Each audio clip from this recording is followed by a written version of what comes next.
welcome to another new video. In today's video, we'll be talking about Desert Brown. So Desert Brown is one of the colors in the Schmincke Super-granulating colors, and this is in the Desert series. So there are 5 colors in the Desert series, and this is one of them, Desert Brown.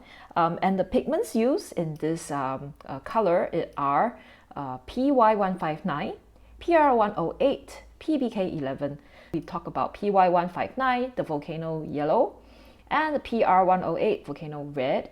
And you can go to the link over here for more information about these 2 pigments. So they are part of the volcano series of super granulation colors, and they are single pigment colors, very special, interesting colors. You can find out more with the link over there.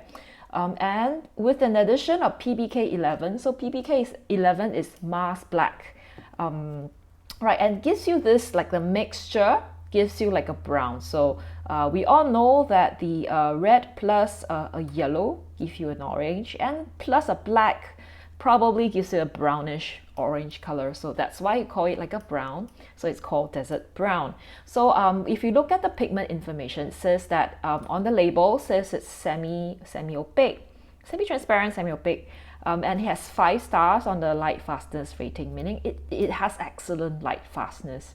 So and it's supposed to be semi-staining, and it's granulating, of course. So now let's get on to looking at the pigment details, pigment information details. So this is the swatch. I normally would swatch it from a higher concentration to a lower concentration, where I use more paint at the top and less paint at the bottom, so you could see how that color looks with the mess tone and like at diluted concentration. And I would also do a comparison to just kind of when I do the line test. This is actually just to check the opacity. So if you compare the line that's above, which is the line that I have drawn before I put the the paint on, versus the line that I've just drawn over the paint, you see that there is some some amount of like coverage. Like you do see some kind of like, it's kind of hazy, there's something on top of that black color. So signifying or like kind of confirming that this is a semi-opaque color. Pigment in water test, the water in pigment test, and this kind of show us that there is some kind of separation, because we do see some of that yellow dropping down here, and that black kind of separating from the rest. So it does separate into, you could see quite visible black and also yellow pigments. Not the red though, I don't really see much. I think probably the red is a little bit more finely milled, so you don't really see that separating. And in the pigment, in the water in pigment test, you do see that backflow as well. But there isn't it doesn't really separate, it doesn't really show that there is a difference in the pigments being pushed out, because you do see that they all kind of move out together. So let's check the staining test. The staining, just kind of confirm that it's a semi-staining color. So what do we need here is actually a stiff brush. So I'll just apply some, just scrub out the colors that has already, the paint that has dried, and then use a piece of tissue paper or a piece of cloth to kind of wipe it off. So yes, as you can see, I'm able to get some colors out, the pigment out, but not all. So it does seem like it is semi-staining. And when we look at the gradient test, it's a little bit more apparent here that the black actually travels a bit faster than the rest. So you do see some of the black specks here, but you do see more of it kind of move down, and you see that like red pigment just kind of drop, over here, like it flows together with the mass flow of water. Let's examine now the mixtures. And I think it's pretty apparent, like because it's a brown, kind of it contains all these 3, at least have 3 pigments.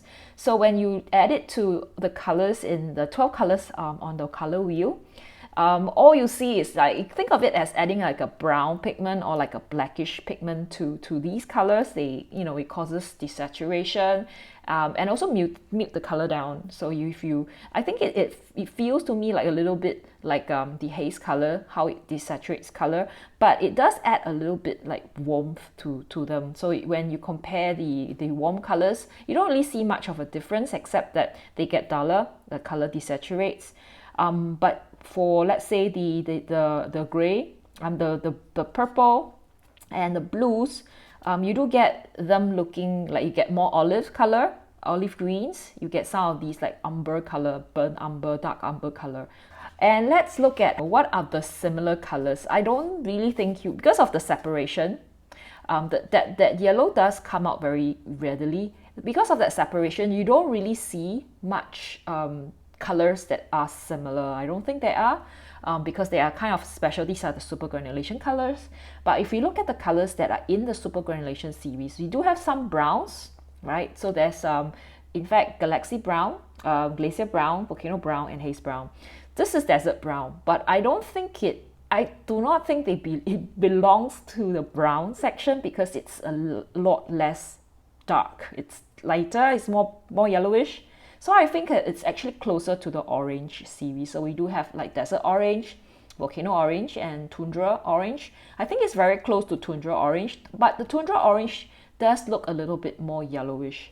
The other two, desert orange, probably between desert orange and tundra orange. So this color is probably like in between these two. Okay, this is definitely different. The volcano orange is so much more redder. I don't know if I would buy it. I think it's not too special. The separation, there is nice separation, but they are not very different. They're not, you can see similar ones in the other colors in the series, in the other series, like tundra orange, volcano, I like desert orange. They're kind of similar. So if you're looking for colors like that, I think it really depends on what sort of like orange you like, what sort of brown you like. And when I try to mix them together with the single pigment, so this is from PBK 11, which is the Mars Black.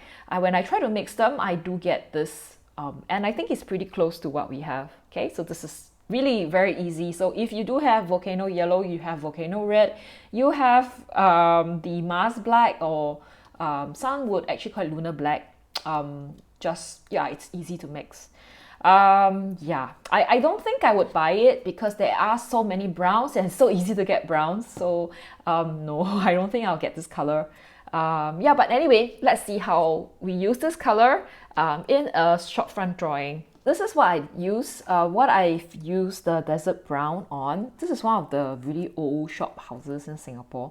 I think I really just used the color, just neat around the whole place, because this building is kind of like a brown color. And having this color, if you add a little bit of red, like a TPO, it becomes like volcano orange color, and it has this really nice glow. And if you add it to mix it with like the cerulean blue, you get this grayish color, which is very nice. So I think I mix it with the cerulean blue or the ultramarine blue around here, and also the the neutralization between the blues, the ultramarine blue and the cerulean blue. With this color, gives you this kind of gray, nice gray color. So I use it over here, and I believe I also added probably to some phthalo green, giving you that olive color. And some of these are actually just neat colors from other places, from just paint, other paints. So I do mix quite a lot of this one, and I really like how muted and soft that color looks. So we reached the end of the video. I hope that you enjoyed, you learned something about this color. There are so many colors in the super granulation series. It can get very crazy, so which is why I decided that in this video I'm going to just kind of bring together some of these colors. Don't you think they look like a makeup palette? But yeah, these are kind of a good way to kind of look at the colors together, because when you have so much colors, so many colors in the range, it's very difficult to choose what you like. And if you like this video, give me a thumbs up. If you'd like to see similar contents, do subscribe, and also let me know what other colors you like to see, what sort of tests you want me to do, and yeah, I think that's all for me. I hope to see you next week for the another video. And yeah, have a great day, great week. Bye bye.